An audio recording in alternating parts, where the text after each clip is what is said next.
ঈদ উল ফিতরকে কেন্দ্র করে টাঙ্গাইলে জমে উঠেছে ঈদ মার্কেট। কাপড় ও পোশাকের দোকানগুলোতে কেনাবেচা বেড়েছে। নতুন পোশাক কিনতে দোকানে বেড়েছে ক্রেতাদের উপচে পড়া ভিড়। এবছর দেশীয় পোশাকের চাহিদা রয়েছে সবচেয়ে বেশি। মার্কেটগুলোতে প্রতিদিন সকাল 10টা থেকে মাঝরাত পর্যন্ত থাকছে সরগরম। এ বিষয়ে বিস্তারিত জানাতে টাঙ্গাইল থেকে সরাসরি যুক্ত হচ্ছেন সহকর্মী আহমেদ রাসেল।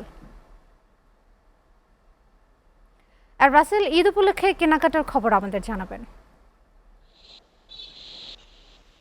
নদী খালবিল গজারির বন, টাঙ্গাইলের শাড়ি তার গর্বের ধন। মূলত টাঙ্গাইলের যে শাড়িটি রয়েছে সেই শাড়ি কিন্তু জিআই পণ্য হিসেবে স্বীকৃতি পেয়েছেন। এর পরবর্তী সময়ে কিন্তু এই টাঙ্গাইলের শাড়ির চাহিদাটা বিশেষ করে ঈদ সময়ে বেড়ে যায়। বৈশাখী অনুষ্ঠানগুলোতেও আমরা দেখতে পাই যে টাঙ্গাইলের শাড়ির চাহিদা বেড়েছে। তো আমি কয়েকজন ব্যবসায়ীর সাথে কথা বলেছিলাম, তারা বলছে যে অন্যান্য সময়ের চেয়ে এবার কিন্তু টাঙ্গাইলের শাড়ির বিক্রিটা একটু বেশি হয়েছে। বিশেষ করে ভারতীয় পণ্য না আসাতে টাঙ্গাইলের শাড়ির চাহিদাটা বেশি হচ্ছে। তবে পক্ষান্তরে অন্যান্য যে ব্যবসায়ী রয়েছে তারাও কিন্তু বলছে যে গত ঈদের চেয়ে এবার কিন্তু অনেকটা বেচা বিক্রি কম। একটি দোকানের ভিতরে আমরা একটু ঢোকার চেষ্টা করব। যদি একজন বিক্রেতার সাথে আমি একটু কথা বলবো। আপনি তো বিক্রেতা, আপনাদের বেচা বিক্রি কেমন মনে করেন? আলহামদুলিল্লাহ ভালো। সবকিছু মিলে ওভারঅল সবকিছু ভালোই যাচ্ছে আলহামদুলিল্লাহ।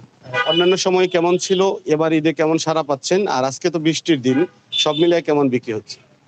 বৃষ্টির দিন আবহাওয়া খারাপ থাকলে তো এমনিতেই কাস্টমাররা কম আসে। তারপর সন্ধ্যার পর দেখতেছেন আবহাওয়া অনেক খারাপ, বৃষ্টি হচ্ছে, ঝড় বৃষ্টি, যে কারণে কাস্টমার স্লো। আর অন্যান্য তুলনায় যদি বলি, গত ঈদে এবারের তুলনায় মোটামুটি ভালো রেসপন্স পাইছি আমরা। এখন সেই ক্ষেত্রে দেখা যাচ্ছে এবার কিন্তু কাস্টমার এত নেই। কারণ এখন দেখেন যে আপনি রোজার প্রায় এখন 2 দিন আগে এই সময় কিন্তু আপনার সঙ্গে কথা বলার আমাদের সময় থাকে না, কিন্তু এখন দেখেন মোটামুটি একটু ফাঁকা। তারপরেও সবকিছু মিলে আলহামদুলিল্লাহ ভালোই চলতেছে আমাদের। সামনে যে দিন রয়েছে আপনারা কেমন বিক্রি হতে পারে মনে করছেন? সবকিছু মিলে আশা করতেছি যাতে আরো একটু ভালো রেসপন্স পাই। আবহাওয়া যদি ভালো প্রতিকূলে থাকে আমাদের, তাহলে সবকিছু মিলে ভালো যাবে। তো শুনছিলেন যে একজন বিক্রেতার কথা, মূলত মিশ্র প্রতিক্রিয়া কিন্তু তাদের মধ্যে রয়েছে। আমি এর আগেও কয়েকজন বিক্রেতার সাথে কথা বলেছিলাম, তারা বলছে যে ভালো বিক্রি হচ্ছে, আবার উনি বলছে যে মাঝারি মানের বিক্রি হচ্ছে। তো সবকিছু মিলে বলা যায় যে সামনে 2 দিন রয়েছে, কেনা বেচা আরো বাড়বে এমনটা প্রত্যাশা করছে বিক্রেতারা। তো এই ছিল টাঙ্গাইল থেকে ঈদ বাজারের সর্বশেষ চিত্র। রাসেল, আপনাকে ধন্যবাদ।